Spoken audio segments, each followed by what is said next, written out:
भाग दो। 4-6 महीने की नहीं, 25 वर्ष की कथा लिख रहा हूँ। वनमाली अब बूढ़े हो गए हैं। कई वर्ष से रोग भोगते भोगते चारपाई पर पड़ गए हैं और उन्हें लग रहा है कि अब शायद वह उठ नहीं पाएंगे। आरंभ से ही वह धर्मपरायण और धर्मभीरू हैं। भगवान में श्रद्धा है, मृत्यु से भय नहीं है। केवल यह सोचकर दुखी है कि अपनी एकमात्र कन्या विजया का विवाह कर पाने का अवसर नहीं पा सके।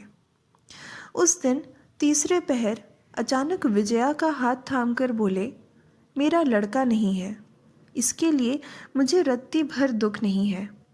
तू ही मेरी बेटी है। हालांकि अभी तक तू पूरे 18 वर्ष की नहीं हुई, लेकिन तेरे सिर पर अपनी इतनी बड़ी संपत्ति का बोझ डालकर जाते हुए मुझे रत्ती भर भी भय नहीं लग रहा।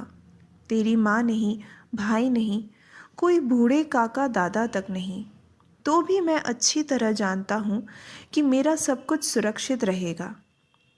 केवल एक अनुरोध है बेटी, जगदीश जो चाहे करे और जैसा भी है मेरा बचपन का मित्र है। अपने ऋण के बदले उसका घर बार मत छीन लेना।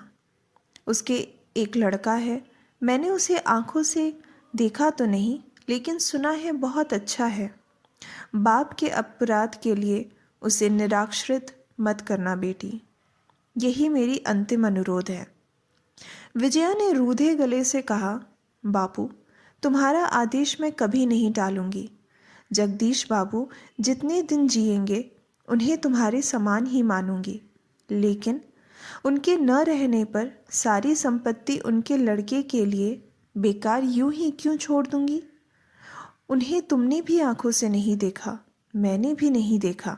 अगर वह सचमुच ही पढ़े लिखे हैं तो आसानी से अपने पिता का कर्ज चुका देंगे। वनमाली ने बेटी के मुंह की ओर आंखें उठाकर कहा, कर्ज भी तो कुछ कम नहीं है बेटी। लड़का ठहरा, अगर नहीं चुका सका तो?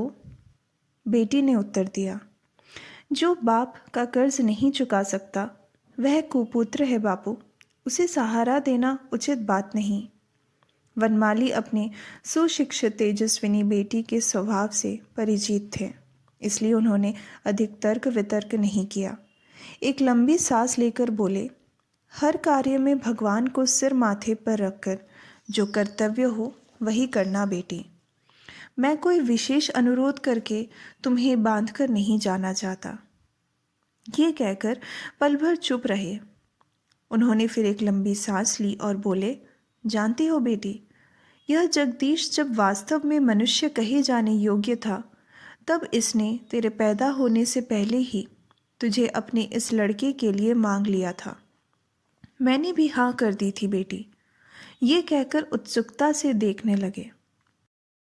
वनमाली की इस बेटी की माँ बचपन में ही बिछुड़ गई थी।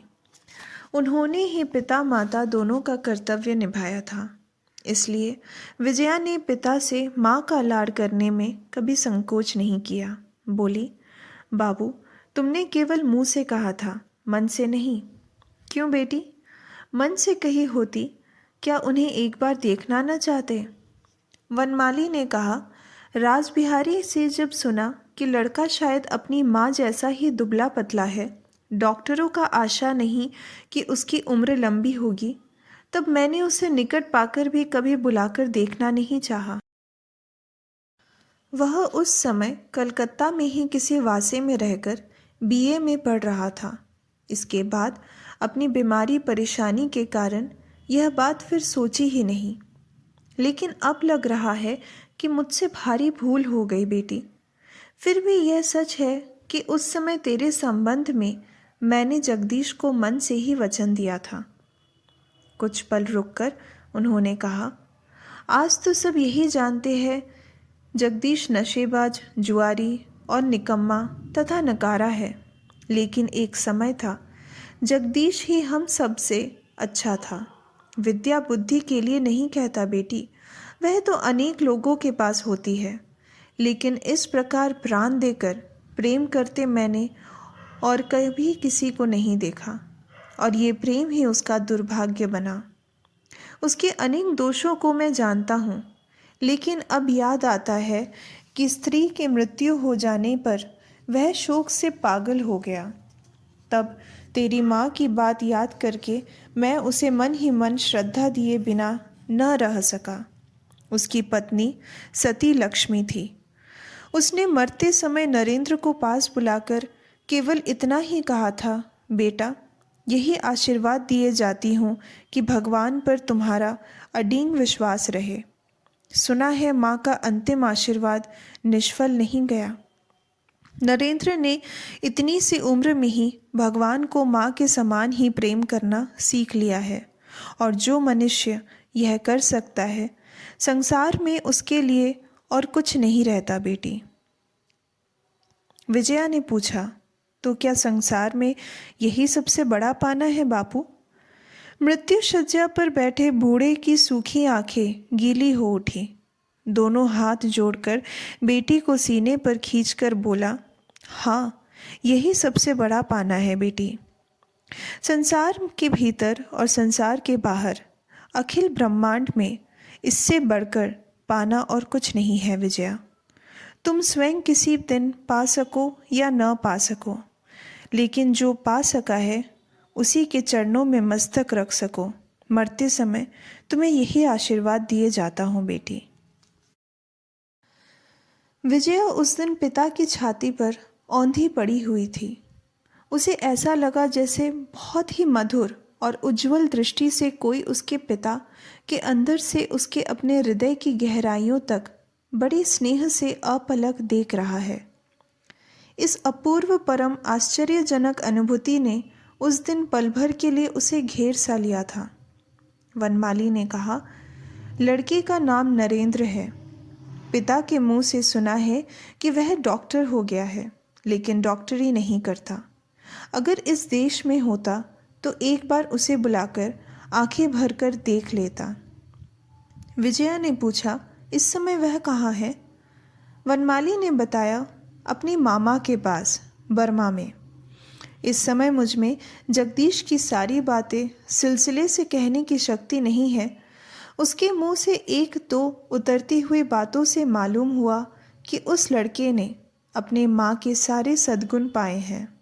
भगवान करे वह जहाँ भी जिस तरह भी हो, जिए जागे। शाम हो गई। नौकर दिया बाती करने आया और विलास बाबू के आने की सूचना देकर चला गया। वनमाली ने कहा, तुम अब नीचे जाओ बेटी, मैं थोड़ा आराम करूं। विजया पिता के सिरहाने का तकिया संभालकर शाल के पैरों पर गर्दन तक खींचकर रोशनी को आंखों के ऊपर से आर में करके नीचे चली गई। तब पिता के जीर्ण छाती को चीरकर एक लंबी सांस निकल गई। विलास के आने के समाचार से बेटी के चेहरे पर जो लालिमा युक्त आभा दिखाई पड़ी थी, उसे पिता को पीड़ा पहुंची। विलास बिहारी राज बिहारी का बेटा है। वह इसी कलकत्ता में पहले एफए में पढ़ता था, अब बीए में पढ़ रहा है। वनमाली समाज त्यागने के बाद से अधिकतर देश नहीं जाते। हालांकि पारिवारिक उन्नति के साथ साथ देश में भी उन्होंने जमींदारी बहुत बढ़ा ली है, लेकिन उसकी देखभाल का भार बचपन के मित्र रासबिहारी पर है। उसी सिलसिले में विलास का इस घर में आना जाना आरंभ होकर कुछ ही दिनों में क्यों अधिक बढ़ गया, इसका पता बाद में चलेगा।